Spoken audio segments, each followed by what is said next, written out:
Hello and welcome back to another episode of Shootin with the Scots. What's going on, everybody? Thanks for coming back. Thanks for joining us.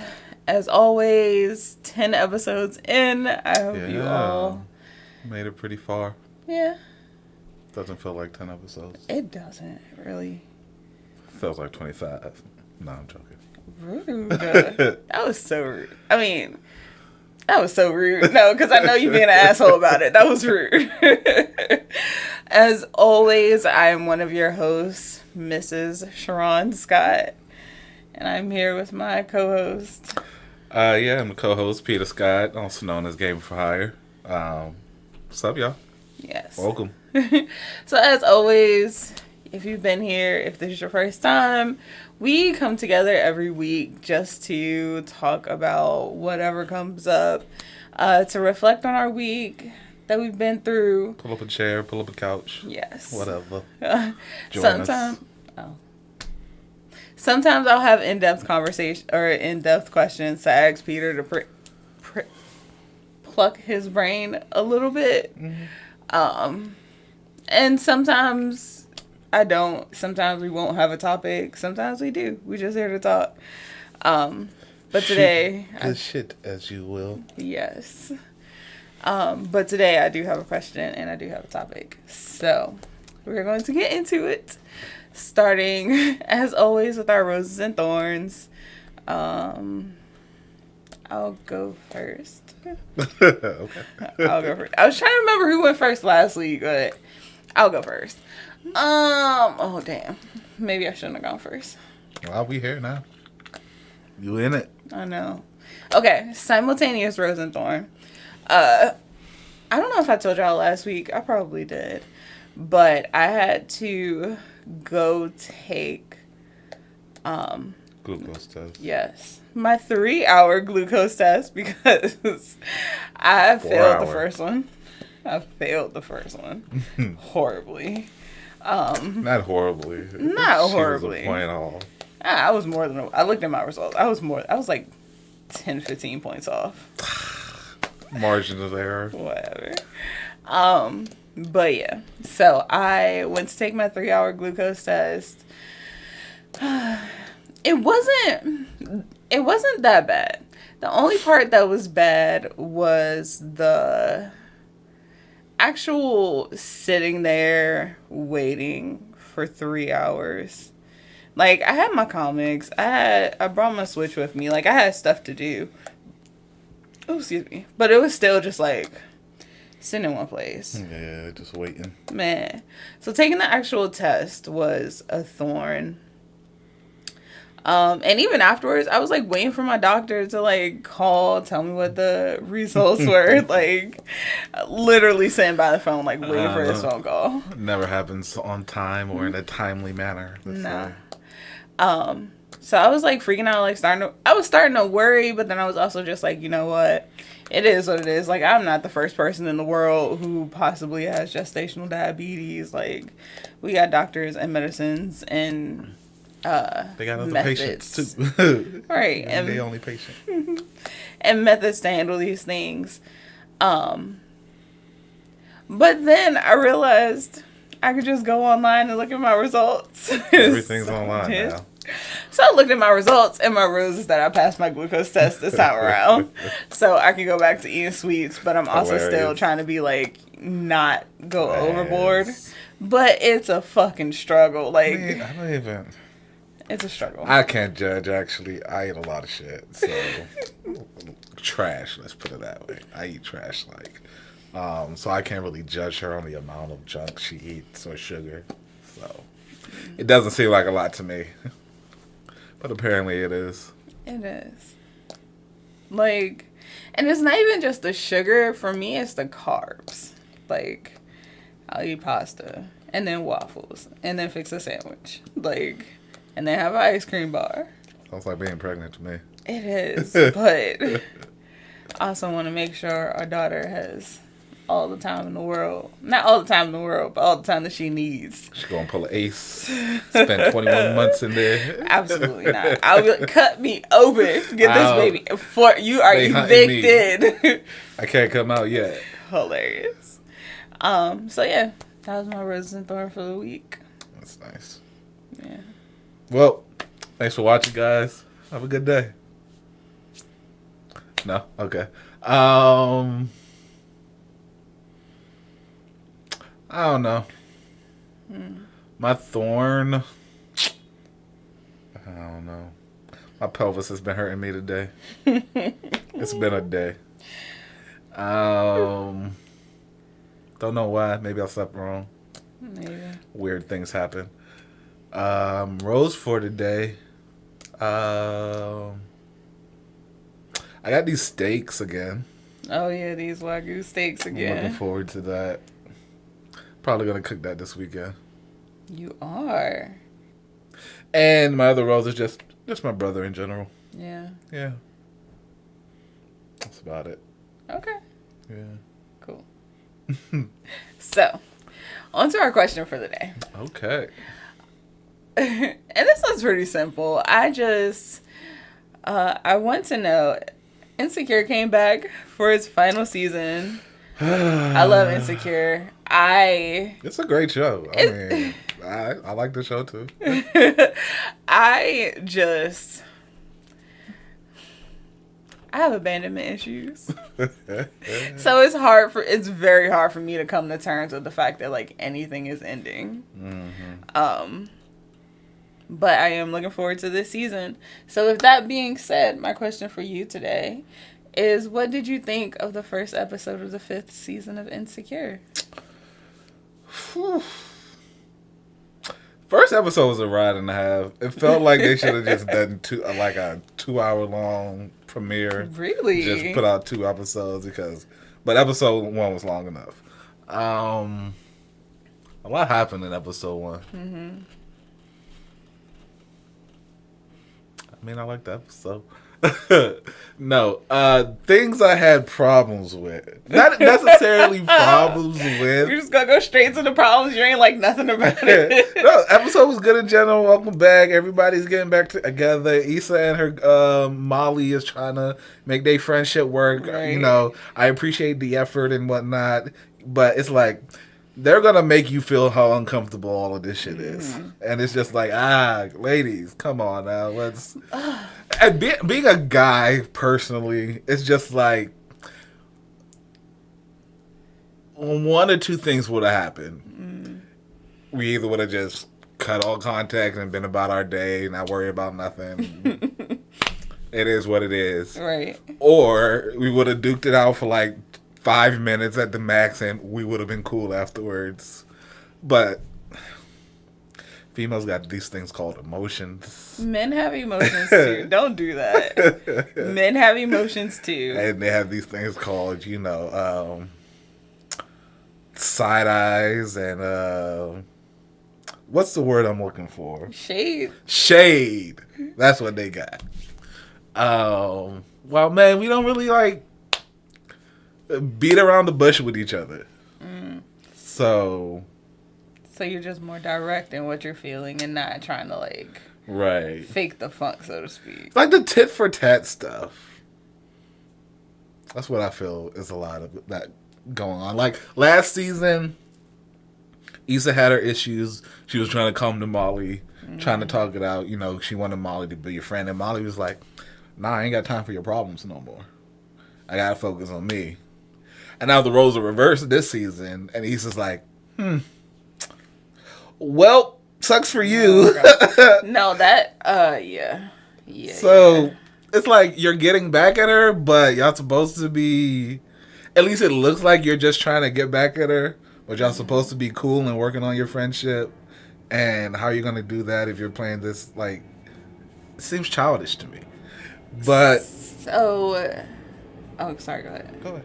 Oh, I was going to say, so do you feel like it's an actual tit for tat, or do you feel like it's more so the level of communication that they once had has been severed?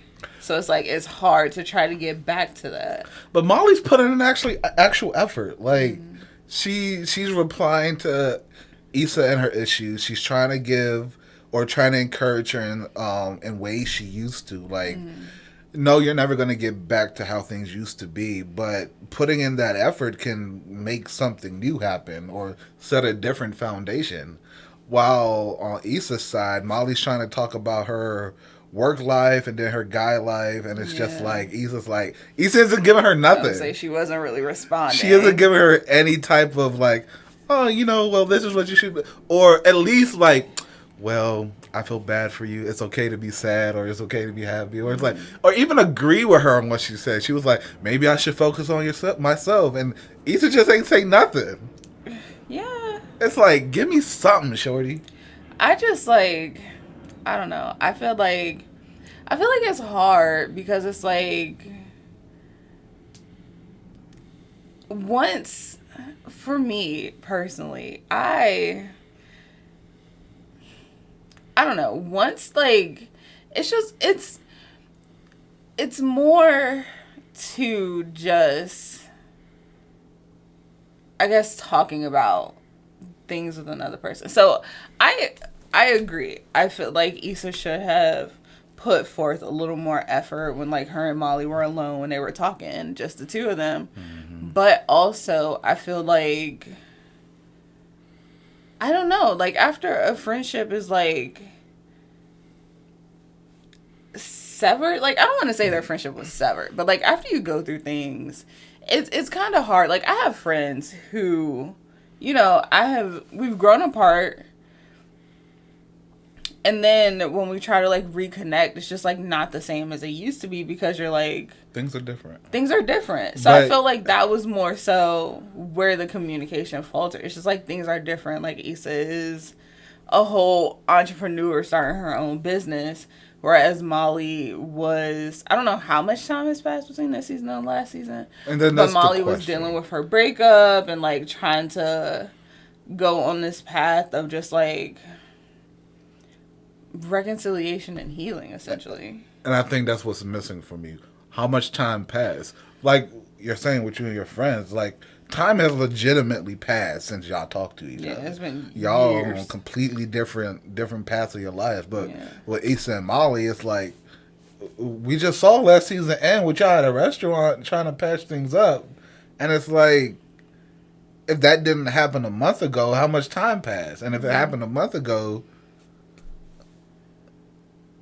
aren't you supposed to be putting effort and trying to make this work? Yeah, but you can't put a time limit on those things. Like, it seems. I think you can. Really? I think if say even it picked up right where it left off, right? Y'all trying to put in this effort, and then this weekend happens at their college at the reunion, and it looks like Issa's no longer putting in effort. What's happened to the shit we were talking about last week? I'm not seeing you do what you said we were going to trying to do. You see what I mean? Yeah. But if time passed, if that was the only like meeting they had in the span of a summer, and then homecoming happened, then they're still that distant. They're still that different. I will understand that. I would understand that a little bit more. So maybe I got to know the time period between that, because with TV shows, it feels like you pick up where you left off, unless you get a big ass 5 years later. Yes. Yeah. But also, I don't know. Because it was... Like I said, females make things a lot more complicated than they I don't like that you say that. Because, but it's how you feel. It's how you feel. It's your opinion. I don't necessarily agree. I feel like shit being complicated may look different between male to female, but I feel like shit's complicated no matter what gender you are, no matter which way you look at it. You can have a solid friendship. You can have a solid friendship with somebody, and then something happens that throws y'all off course, and it might not ever get back to the way that it used to be. Maybe it's a tiptoeing and a being around the bush for me. Because it feels shady as shit. It feels shady to me. It feels like Issa's doing the shit on purpose, because when she went to Molly to talk about her shit last season, she did the same thing. And it feels like she's just getting back to her. Or, okay. At least that's how I see it. I see it a little differently. I see, and just because of how I am, I kind of see it as because they had their issues last season, and it was hard for it because it was hard for Issa to, like, I don't know. I don't know. Like, I'm not gonna lie. I felt like Issa wasn't reciprocating, like, Molly's feelings, but also I feel like after somebody calls you selfish, says all these horrible, shitty things about you, you're not gonna want to run to them with open arms again. I gotta fight back against that too. Like, if your best friend can't call you out on your shit, then who can? But that don't mean that shit don't hurt. No, but I never felt like it came for a place of malice. I don't think it came for a place of malice. I felt like, I don't know. I might have to go back and watch last season. I don't feel like it came from a place of malice. I felt like they both were going through things. Right. But to Molly, it always felt like Issa's stuff was more primary than hers. Because, the show is based around Issa. She got main character privileges. Yeah. So it might have felt like maybe in this world it always revolves around Issa. Molly's never taken seriously. Like when she had issues with Asian Bae, and she was trying to talk to Issa about it. But Issa was like, girl, you're not serious. You're never in a relationship for a long time. You're going to be on to the next one regardless. But Molly was like, no, I genuinely want to try to make this work. But it was... I don't know. We're going to be stuck on that topic for a while. Got anything else about Issa and Molly? I just think... I just appreciate how the show... They're going to make you feel how uncomfortable all this shit is. Right, but that's real. Honestly, that's real. Like, you don't have a falling out with somebody and then immediately be back to normal. Like, that seems more fake and more shady to me than anything. I don't know. Like, but I do appreciate how the show, like, takes its time and makes you feel that awkwardness, because in real life, it's not going to be back to roses and sunshine the next day or next month or whatever. No, maybe not. But I don't know. We'll see how the rest of the season plays out for Issa and Molly. The other chick, dead chick, Kelly. Kelly, Oh Kelly, my bitch. Yeah, I love her. I've always loved her this entire series. Fucked up.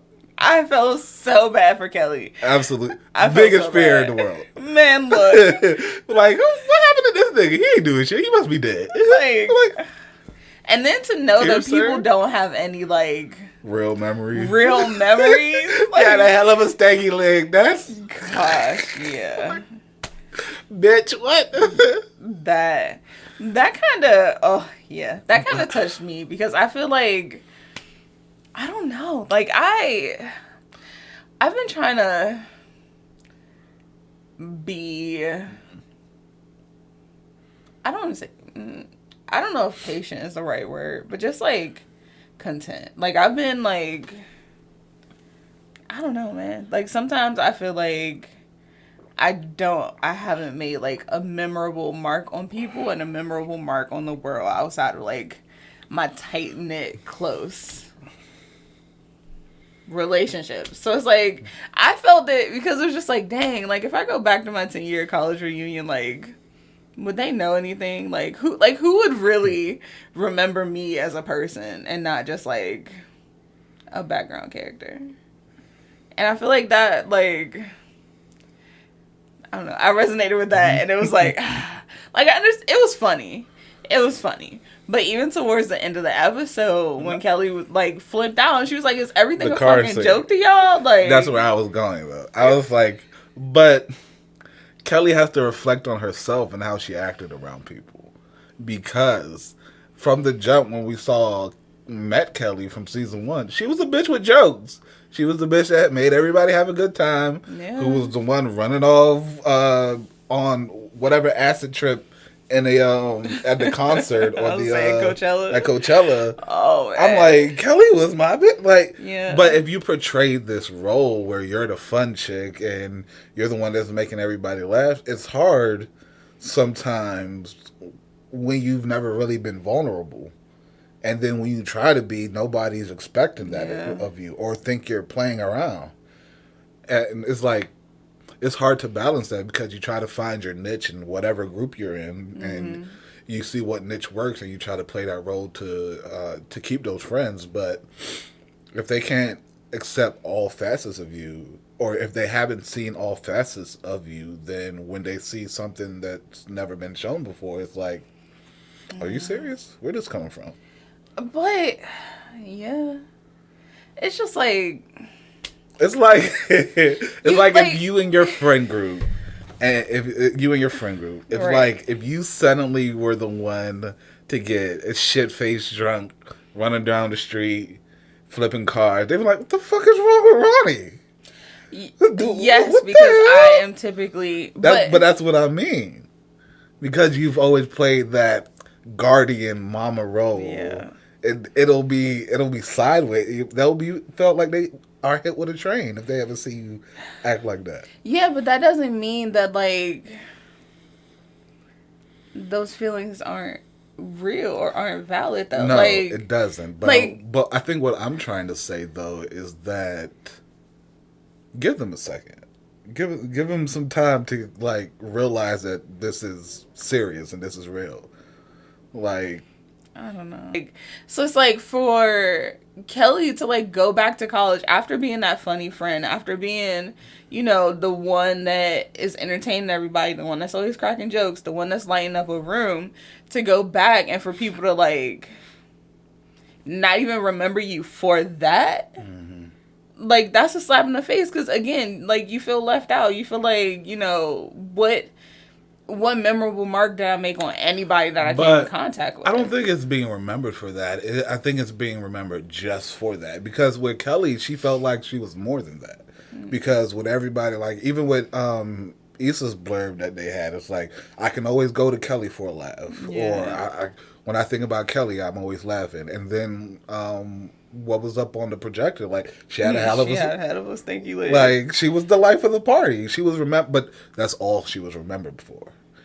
I think why everybody reacted that way is where all of that came out at, or when it all came out from her. Like, they were going to a party. Yeah. About to have a great time. I would say that I feel like Kelly, like, invited them to. Like, and then you have a mental breakdown in front of all of us. It's not a full mental breakdown, but it's just like... No, but you feel those feelings. Right. But it's like, now, girl, nah, you playing. It's like, the whole scenario was just kind of like, is she serious? Is she not serious? And then, like, me, I'm the empathetic one. It's like, nah, she's serious. I'm going to have to talk to her later. I'm going to have to pull her aside later, give her a hug. It's just, you know, it's once you've always been in a certain, or people have seen you in a certain light, it's hard for them to see you outside of that light when you want to be seen outside of that. Yeah. So I feel for Kelly, like, damn, girl. Right. But also, that's who you've been this whole time. Yes, but this whole show has been about growth. Yeah, but like, look, even with her, when she was beefing with her friend, it's like, whenever she had some sideways to say, she made it a joke. Like, that's always been, but she doesn't want to be seen as just that, or remembered for just that. Like, she might be okay with her role, but I think that's all they remember me for. So, I think just like anybody, you know you're multifaceted, but not everybody can see that. So, I don't know. But that begs the question, like, I'm not if a therapist. You're hilarious. But like, that begs the question that if you are multifaceted, but nobody can see your multifacetedness, if that's a word. Are you really multifaceted? Yeah, like, is it I think enough? you still are. I don't think you. I understand. It's kind of a double entendre because go finish what you were saying. Were you done? I mean, pretty much. Yeah, I feel like it's a double entendre because, or a double-edged sword, whatever the right word for it is. Because it's like, in one hand, you don't want to give your view of yourself. You don't want to give that power to somebody else. Mm-hmm. But at the other side of that, those other people is who you're trying to get see you differently. Mm-hmm. So it's weird because it's like you should feel confident in knowing yourself and who you are. Yet in this scenario, being more than one thing and wanting others to see that puts that in their court too. So it's like you should be okay with that, but it's also like, but I want y'all to see who I actually am. Right. So I don't know. That's a hard one. I was saying because you should be okay with yourself. Yeah. No matter what people think about you or how they remember you, but also it's like, at least with your friends, you want them to know that you're more than that. Right. And I feel like it's, yeah. And I think that's where her real issue came at. Like her friend group. It's like they agreed with all of that. Like they took her.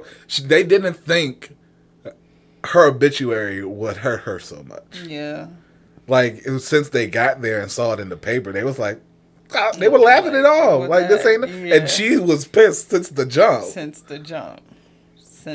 But they didn't see that because it's Kelly. Like she should be having out of anybody, it'd be Kelly that's having a great time with this. I would say laughing it off, like going to the dance in her Sunday's best. Yeah.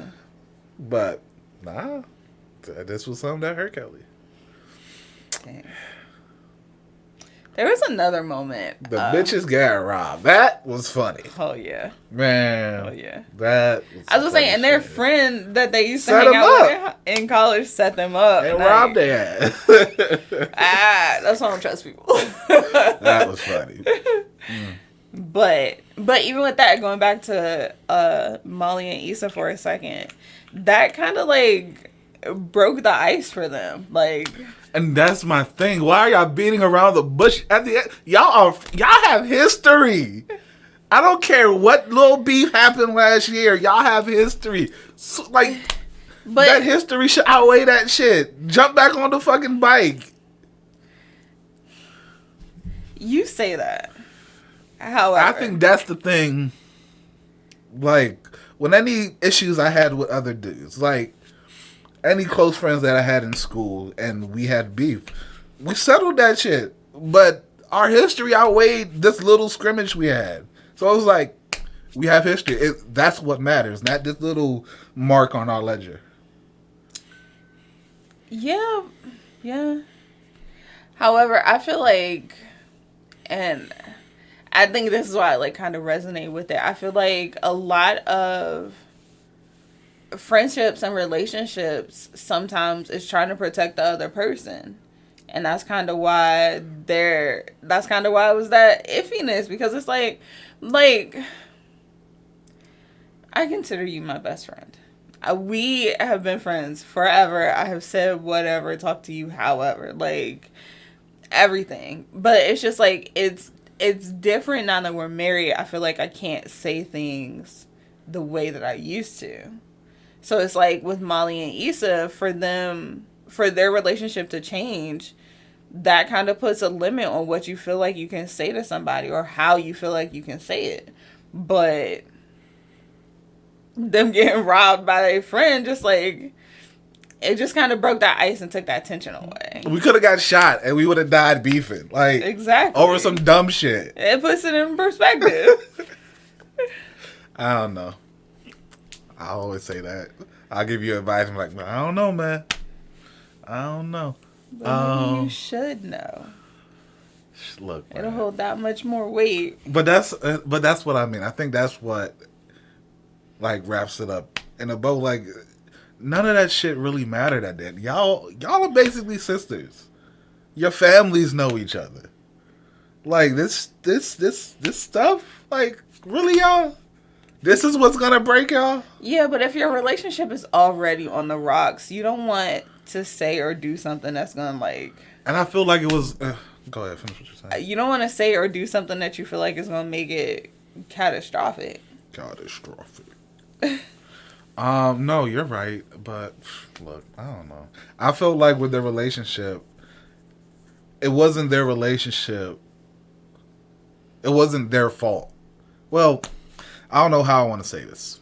I was gonna say it wasn't their fault. I don't want to. It wasn't. I don't think the damage done to their relationship was a direct correlation from their friendship. I think they were both going through external things that weighed down their friendship. I agree.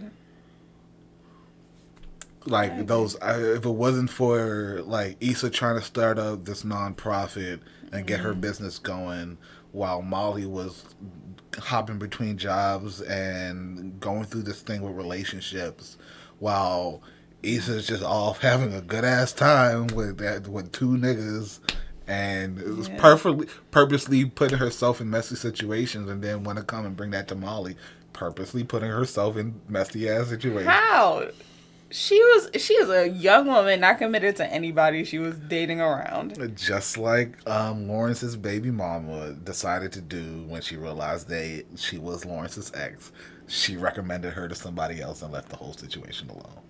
That's what Issa should have done, since she had the information first from the jump. You purposely put yourself in a messy situation. Okay. And you wonder why shit failed. Okay. I just feel like all their external stuff and trying to bring that to their friendship for their other person to solve way down the relationship. Because you're putting, at the end of the day, like, yeah, friends are supposed to help you, but they don't have full responsibility over your problems. Yeah. To solve your issues. Yeah,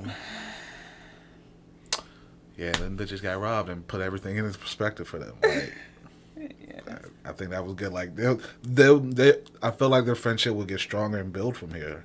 Like, they might still have their misfires, but if they do, I honestly feel that they're deciding to have these misfires. Like, they're just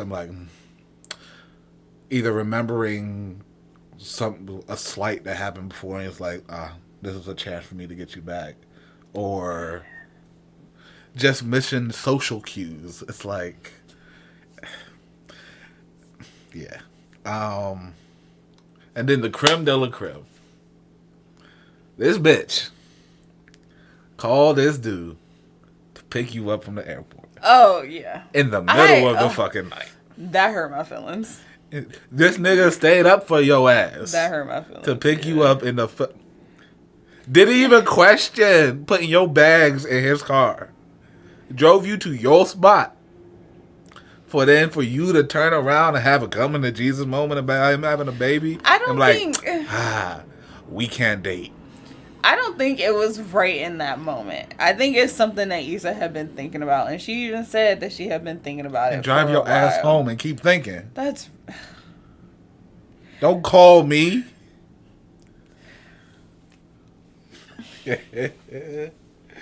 I do feel like it was... I felt like it was a very opportune time for her to break up with him. For her to break up. You used this nigga. But I don't think it was something that she didn't just like get in the car and be like, yeah, I'm gonna break up with this nigga. Like, but look, no, honestly, dead ass. If you don't know what's going on, if you don't know how you feel about this relationship, picking you up from an airport isn't an easy thing to do in the middle of the night. It's a favor for a friend. No. You are putting... James calls me and asks me to take him to the airport. I'm like, what am I doing? What time? 12 midnight? That's a lot. No. That is putting a lot on. You call an Uber. You got your wife. Do something, bruh. Okay, but does Lawrence have a wife? Does Issa have somebody else? Issa could have called a fucking Uber. Issa could have took one of them taxis that was sitting out there. When she got to the airport. You didn't have to call this nigga you wasn't sure about. Why not save a couple dollars if you got a friend that can give me that bullshit. No. Females always love to throw their gender at somebody. Stop saying that. I really wish you would. Because Lawrence is a good dude. At the end of the day, he's a good guy. He is going to show up regardless. And then for him to think that there's still a chance between you two, calling you in the middle of the night to come pick you up at the airport and then drop you off at your place, I would expect that, okay, we might be on good terms. This might be going the way I want to go. Then for that to turn around and be like, thanks, bro. Like, you taking one thing, one situation. It's not one situation. And not the it's their whole relationship into context. It is their whole relationship in context. 5 years relationship. Y'all broke up. Y'all got back together. Then he found out he had a baby on the way. And then y'all still discussed about trying to make this work. But you had to put it on hold because you had this homecoming and this entire business you're trying to set up. So the decision was, let's talk about this and let's see if this is actually going to work. So what is somebody supposed to do if they want it to work? They're going to do everything in their power to keep things cordial and copacetic and great for both parties. So at the end of when this decision is made, you'll see him in the best light possible. Yeah, but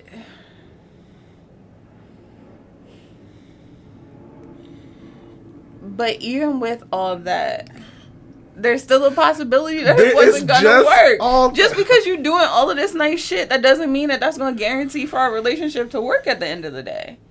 And for somebody to take advantage of that, knowing that How I can call it. It's a car ride. It's not just a car ride. We haven't seen shit but the car ride. We've seen the last 4 seasons of their relationship. It is not just a car ride. They want this. Lawrence wants this thing to work. He wants to be with Issa, regardless of if he has a baby coming on the way. But that doesn't complicate the situation at all. That's not going to play into... Is Lawrence a fuckboy? Is Lawrence just going to... All right. Like I said. Go ahead. No. Go ahead. Finish what you had to say. No, we're good. Let's move on.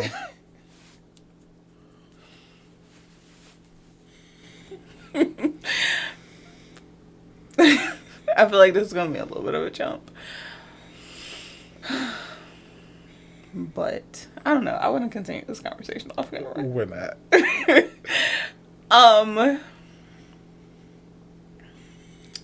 I want to talk about for our topic for the day, just the importance of self-care and the importance of taking like a step back from everything just to like recenter, refocus, and just like taking care of yourself as much as you take care of others. So I think I'm not gonna say for as long as I can remember.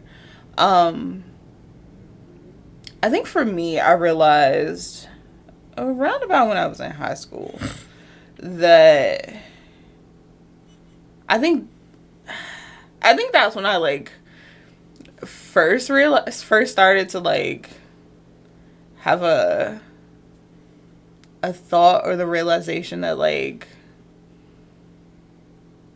I struggle with depression and anxiety, and then just like more specifically when I moved, just like up and moving to a whole new state, a whole new location, not being surrounded by anything familiar. It was just like, sometimes you just wake up and you're not feeling it. But one thing that I definitely appreciated was my mom's like willingness to just let me have mental health days and then just trust that, like, I was responsible enough to know when I just, like, needed a break. Because, like, everybody needs a break, no matter what. Whether you're going to school, whether you're going to work, whether you're a stay-at-home parent, like, after you're doing the same thing over and over and over for a while, it can start to be a lot.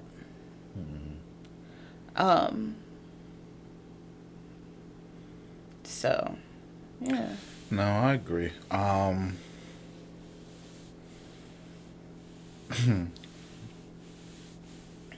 didn't start thinking about my mental health until,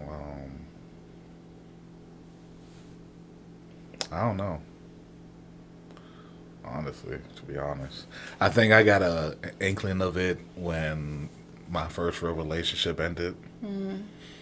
That's when I decided, or that's when I realized I couldn't put stock in myself in somebody else's hands, or my self-worth in somebody else's hands.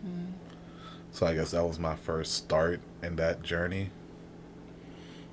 But like complete mental health and taking time for myself and the whole me first mentality, I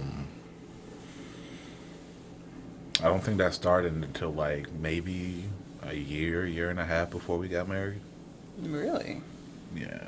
Because it wasn't until I got out the house, out of my parents' house and under like their direct care. But it wasn't really for me, it was for you. Like, mental health became important for me because I saw how much you went through. And realizing what you needed helped me realize what I needed. If that makes sense. I think so. I feel like a lot of times we don't really... I mean, I feel like it's a no-brainer. Like, a lot of times you don't really realize what you're... I don't want to say struggling with. But, like, you don't know what you don't know, essentially. Like, how many people have you see a video on Twitter or something else, and it just be like, oh, like, ding ding, I deal with that shit too. Like, yeah. But, I agree. It's important to take stock of your own self and be aware of your own feelings.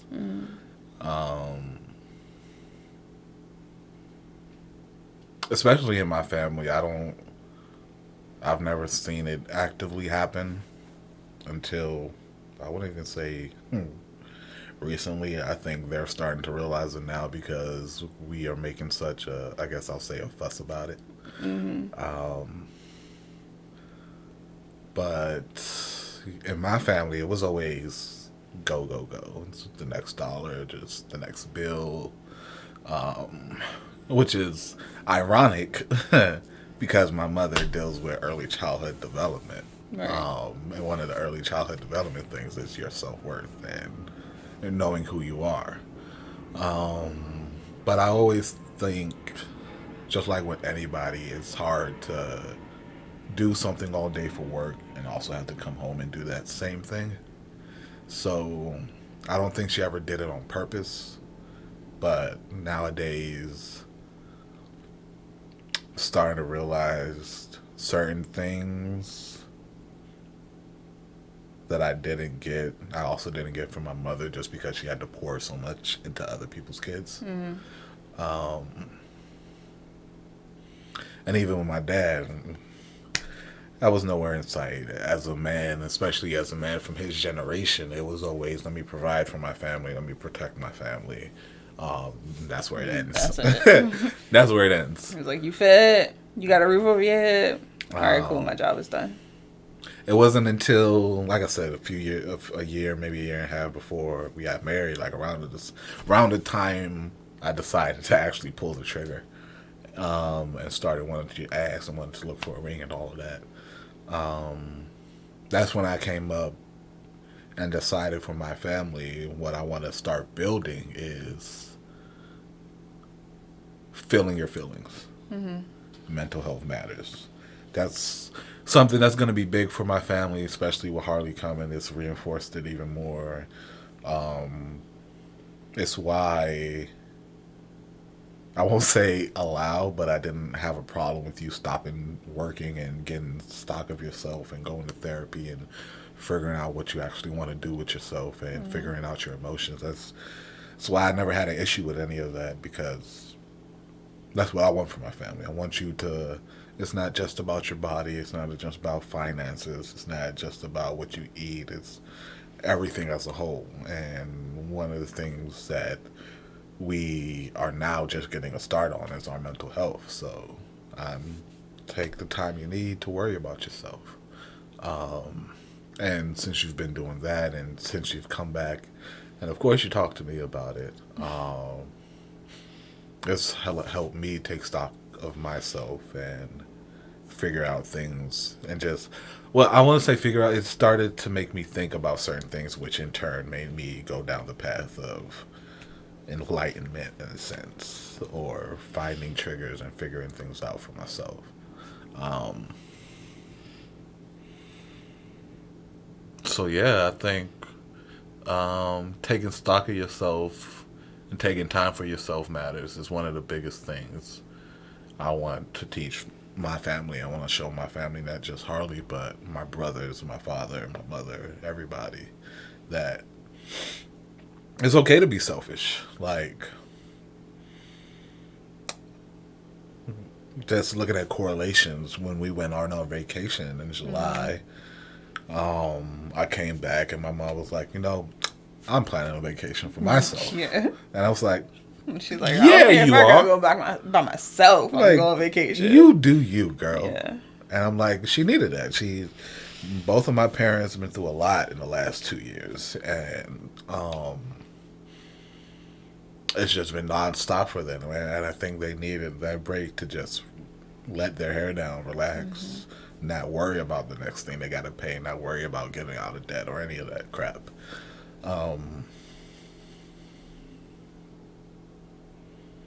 My brother is starting to realize that now.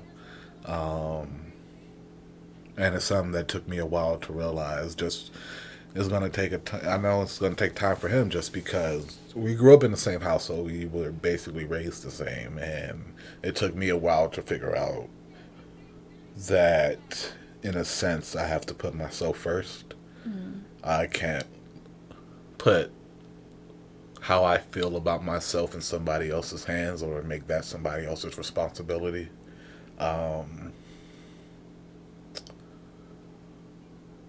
So yeah, he's been through a lot this weekend. He's still going through a lot now, and he's learning. And that's what I just want to reinforce with him nowadays, is just take time for yourself. Like, worry about yourself. What do you want to do? How do you want to get through this? How do you want to go about this? Like, figure it out for yourself.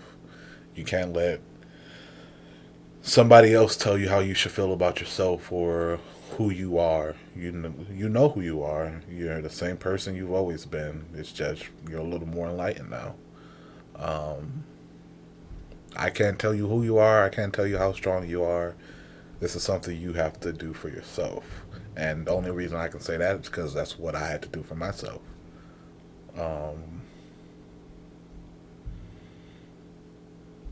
Because you're my best friend. Like, when we started dating, you're my best friend. I couldn't go into our relationship putting my self-worth at your feet, because if you trip up and you drop it, then I'm not just losing a girlfriend. That's going to trickle over into our friendship, and I'll be losing a friend entirely. So at that point, I had to realize that she was smitten by me. So she couldn't wait. What? But I had to make her wait. Okay. Just because I wasn't okay. And I had to be okay with myself. I had to feel like I deserved a relationship, or I had to love myself before I tried to put that in somebody else's hands. I didn't want any damage done because of my lack of self-conscience. So Yeah, I feel, yeah. Um, I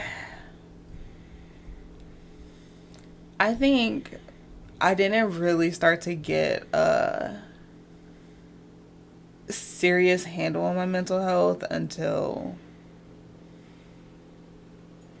honestly, until I stopped working. Like, and it's weird for me because, like, growing up, I come from a family of single mothers essentially, and it was always like, you gotta work, you gotta do what you gotta do to make sure everybody's straight. And it was always a lot of pouring out and giving to everybody else and making sure everybody else is good, and not a lot of, oh, my hip's starting to hurt, and not a lot of care placed on yourself. And it yeah, I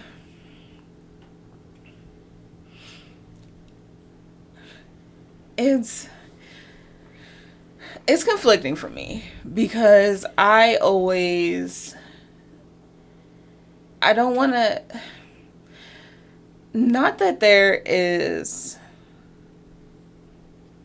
anything wrong. I'm not talking down on the women in my family. Like, I really hold them to a very high regard, and I'm constantly amazed by them. But I always, like, knew, or I always wanted to make sure that I didn't fall into the same patterns that they had. Especially with taking care of yourself. Like, I never wanted to always constantly put myself on the back burner. However, it's easier said than done. Yeah. So it was just like, like, although losing my job was rough, I also had a lot of time to, like, sit in myself and be by myself.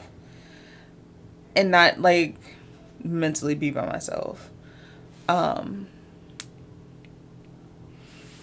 it was, like, because I grew up placing so much worth on how much work I could do, how much work I could get done, what I'm, like, I always put my self-worth, like you say, you put your self-worth in other people. I ended up putting my self-worth in, I won't even say possessions, just, like, work. Having a job. Like, making money. So, that, it was hard. It was definitely hard. And I think that's when I hit, like, rock bottom, so to speak. I was like, nah, like, this, I can't keep living like this. Like, it's more to life than just being constantly upset and sad. So,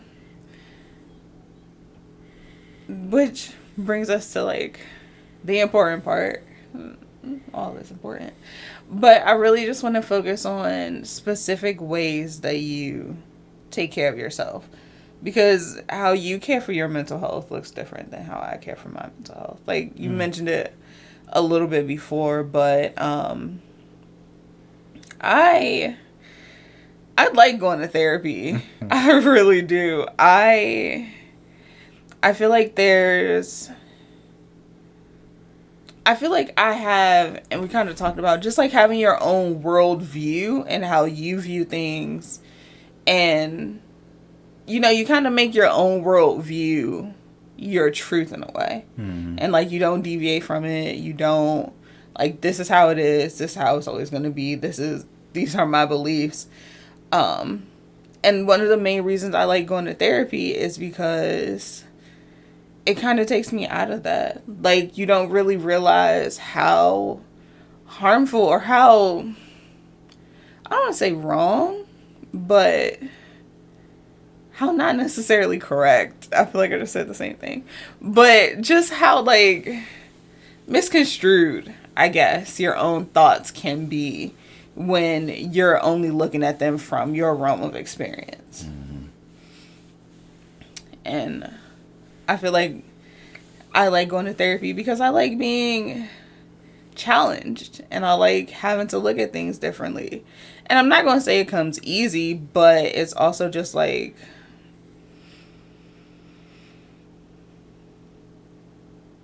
a relief to know that, like, while I thought this one way about so many things for so long, there's also another way that you could look at things.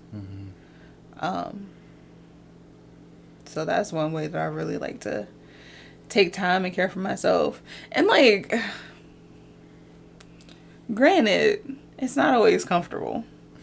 Like, I feel like this past week, my therapist definitely, like, made me question a lot of things. As the young people would say. As the young people would say. A little bit. But more so, it's just like, I don't know. It gives me a chance to, like, speak and be vulnerable with the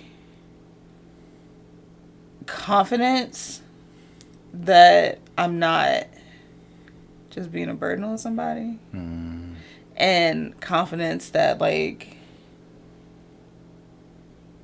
if, I don't know, if something's, again, I don't want to say wrong, but, like, just the confidence that things can be told in a different way. Like, it's like I see myself as a project, and, like, going to therapy for every session is like a workshop on how we can do things and improve this project and make this project better. So yeah, that's one thing that I do. That's self-care. Just kind of had an awakening.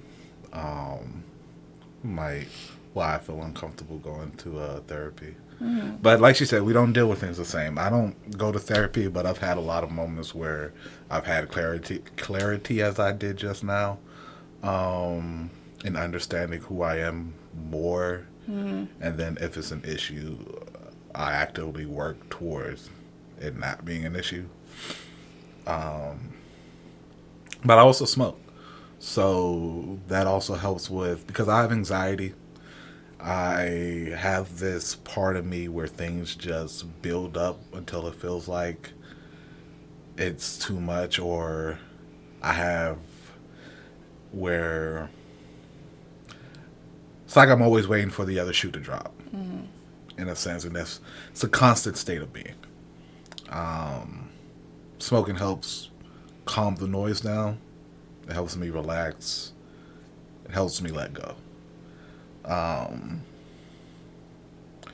But that's not all. I've done the work into not putting my self-worth into other people. It took a while, but I am here now. With that, it was me realizing that I'm very empathetic. I tend to feel other people's feelings as intensely as they do, which tends to weigh me down. I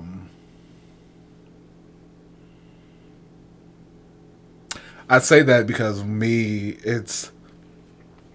this word sounds negative, but it's just a word and it has a meaning behind it.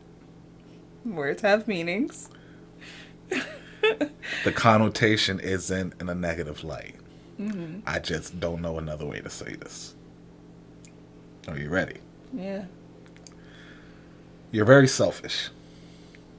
And I say that because you're able to think about yourself a lot. You're able to worry about yourself and realize your own issues and realize what you need to solve those issues. And because of your upbringing, you've learned that focusing on other people doesn't help you. In a sense, if you're not okay with yourself, you're failing everybody else. So you have an ability, which I don't, which is to, I guess, fix yourself in a sense. Because I'm, like I said, I'm really empathetic. I feel others people feeling. I have an extremely easier time helping people with their shit than I have with helping my own self. And I guess that's kind of what I mean.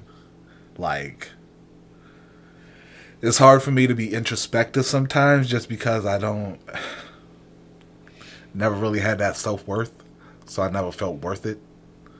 It wasn't until it's really still going on that I'm learning to be okay with worrying about myself. Like, I've made a decision a lot more lately to just forego other things and just stay in my own house and take care of myself because I don't want to do something. And before that necessarily wouldn't be the case. You know, somebody asked me to do something, I jump because, you know, they asked me for a reason, so let me help them. But nowadays, I'm a lot more comfortable with saying no and trying to work on myself, saying no to other people, not feeling obligated to help them because, well, if they ask Peter, I have to help them. But nowadays, I can decide on who I want to help. I decide who I want to feel my feelings for, or in a sense, feel their feelings with them, or go through something with them. Like, it's my choice now. It's not something I feel driven to do or feel guilty if I don't do. I have no idea where I'm going with this. Completely lost in my train of thought. What was I saying? Just talking about different ways you care for yourself. Right. So one of your ways is to be more selfish. Yeah, one of my ways is to be more selfish. Like, yeah, just be more selfish. Saying no to people. Changing my mind at the drop of a hat on doing something because I just don't feel like doing it anymore. Before that would have been hard for me. Before I would feel guilty because I did it. But before, it wasn't necessarily my choice to not do things. It was more so, or not help people. It was more so, my dad said I needed to do something else. So, because I don't want to disappoint him, which is also, now I'm still worrying about somebody else. I did that instead. Well, there was a lot of times I canceled dates with Cherron because my dad told me to do something else. So yeah, for me, it's smoking a bit, being a little more selfish. Anime has helped me a lot because that opened up a bunch of different worlds with a bunch of different people who you can see yourself reflected in, and seeing how they handle things kind of help you handle things, or kind of gives you options on how to handle things. Yeah, it looks different for everybody. I might not necessarily ever go to therapy, but I'm not gonna say that it's completely off the table. Who knows what happens next year or in 3 years? But I know right now I have moments of clarity where I notice why I do certain things, and thus I work on trying to curtail that. Or I have Sharon in her therapy, and I learn a little bit from her every day, every time she goes. So it's like 2 therapies for the price of 1.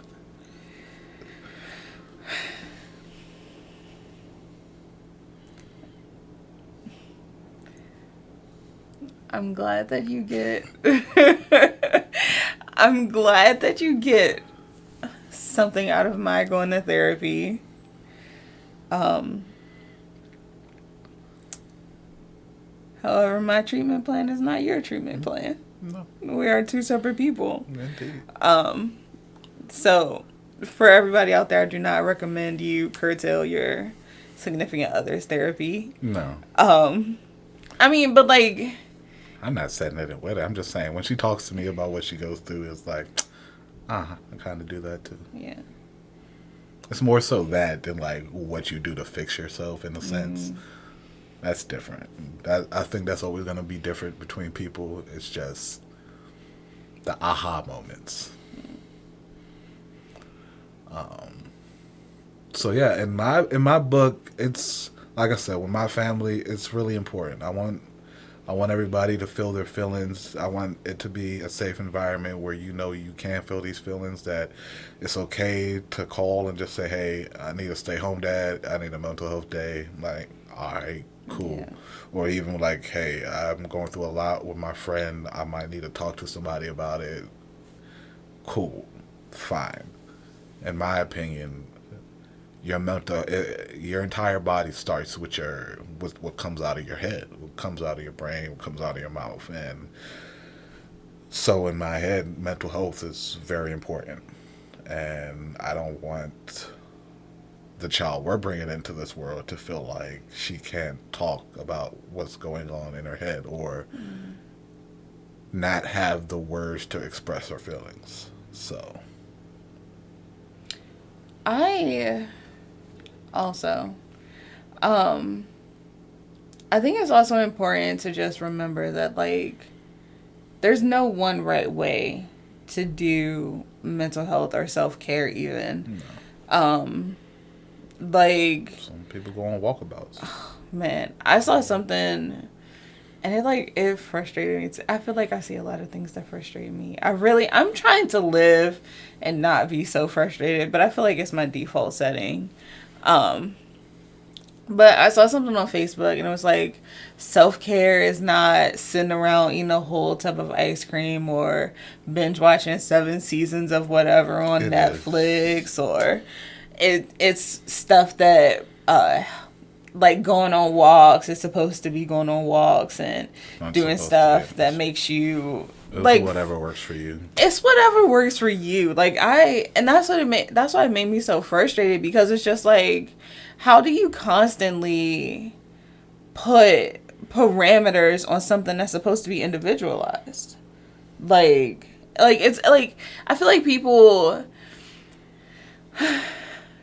two things. One, I feel like people are always trying to put stuff in a very specific, very recognizable box. And two, I feel like it's trying to be like a one size fits all. Like, this works for me, so it has to work for you. And that's the only way I'm right and you're wrong. And it's like, that's not the case. Like, I don't want anybody to feel like they have to adhere to certain rules about how to take care of your, like, it's how you take care of yourself. You are an individualized person. Yeah, I think the biggest hiccup with that is people feel like if it's not their way, then they might be wrong, and that's farthest from the truth. Just because you go on walks or you Do yoga. do yoga or whatever doesn't, and somebody else doesn't mean you're wrong. That's just how it works for you, Right. and whatever that other person does works for them. Like you said, there's no one set way to do something.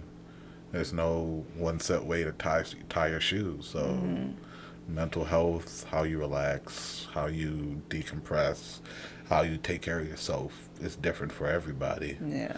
I know people who get their nails done every week, and that's how they take care of themselves. I know people who go to the gym, and that's how they take care of themselves. Whatever works for you. I mean, nobody has power to say what's right or what's wrong. It's just whatever you do works for you. Yeah. Yeah. Like, another way, just to start to wrap things up. One way that me and Peter specifically, like, ensure that we have dedicated me time is, like, we go to bed at different times throughout the week. Like, some nights he goes to bed early and he'll get up early, and like in the morning is his Yeah. Individualized me time for him to do whatever he wants to prepare for the day. That's why I'm tired right now. And like sometimes throughout the week, I'll go to sleep late, stay up late, and it's like my time to decompress and reevaluate throughout the day and do my therapy homework and stuff like that. But it's just like Excuse me. going back to the whole feeling like right or wrong thing. Like at first, I'm not gonna lie, when we first got married, I was very much under the impression we go to bed at the same time, we sleep together, we wake up together, we get our day started together, like we do all of these things. Family of origins. Yeah. Like and it was honestly, it was a little hard for me at first because it's just like I felt like in doing what's best for me and in doing what's best for us, I was doing something wrong in a sense.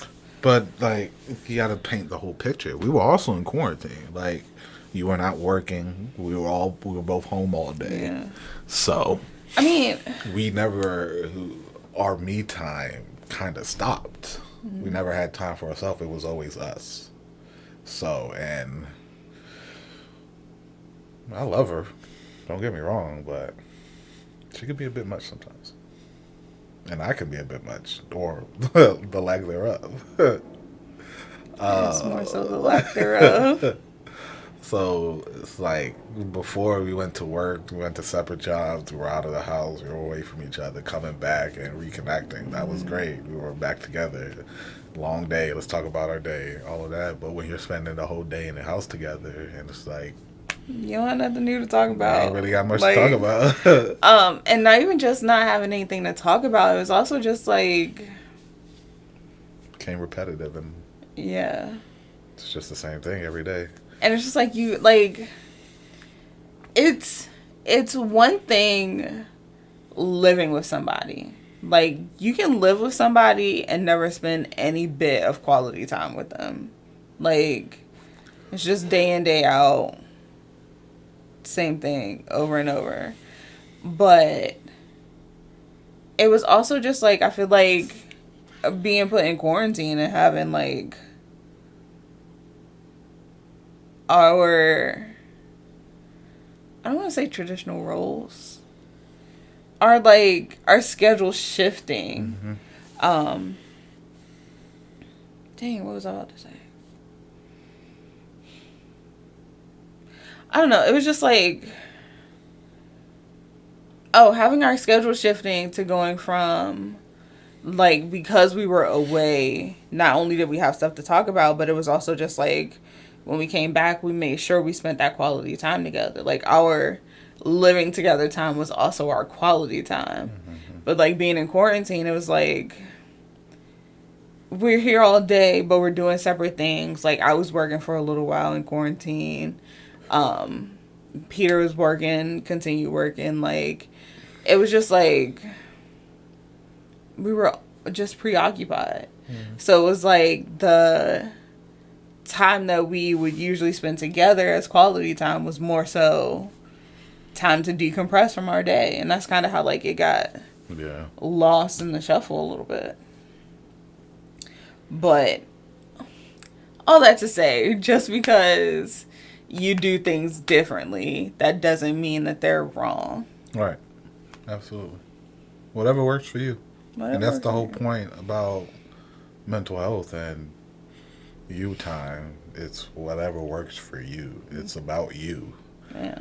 Like the goal should be you feeling better about yourself. You feeling better about how you spend your day. It's not about anybody else. It's not about putting any pressure on anybody else to help you do anything or feeling like you're responsible for anything. It's about you. You feeling better. Man, look, I'm not ashamed about it anymore. But honestly, 95% of my time at night is me scrolling on TikTok and being on TikTok for 3 hours. Just at the end of the day, just because like that makes me happy. I get it. Like, so whatever you do, don't try to let people, or don't play into people trying to make you feel like you're What you're doing something doing is- wrong because they do it differently. Yeah. As you see, me and That you Peter. shouldn't be doing something because they don't do it. Right. But playing video games helped me decompress. And other people like, that's childish. You're a grown ass man. You shouldn't be playing games. Fuck you. You shouldn't be in my business. Yeah. So yeah, do what you want. Yes. It's my motto. Well, not necessarily. Feel your feelings. That's my motto. That's your motto? That's my motto. And then feeling your feelings, you should be worrying about yourself. So it kind of is a trickle down effect. Okay. Yeah, I don't know. We, as you can see, we live together. We're married. We do two completely different things to take care of ourselves and just to. And we still figuring it out. Yeah. It's not set in stone. This isn't the answer. It's just What it's where works. we came to at this point. I was just saying, I'm sure once we have a whole ass kid to take care of, it's gonna shift and look different even then too. But drop down in the comments, y'all. Let us know what you do to take care of yourself. Let us know what you thought about the first episode of this season of Insecure. Y'all agree with me, right? No, Put it in the comments. Y'all know I'm right. highly doubt You it. feel it deep in your shana know that I'm right. It's not about being right or wrong. It's what you thought about the episode. As always, this has been another episode of Shootin with the Scots. And we have been the Scots. It's been real, y'all. Bye.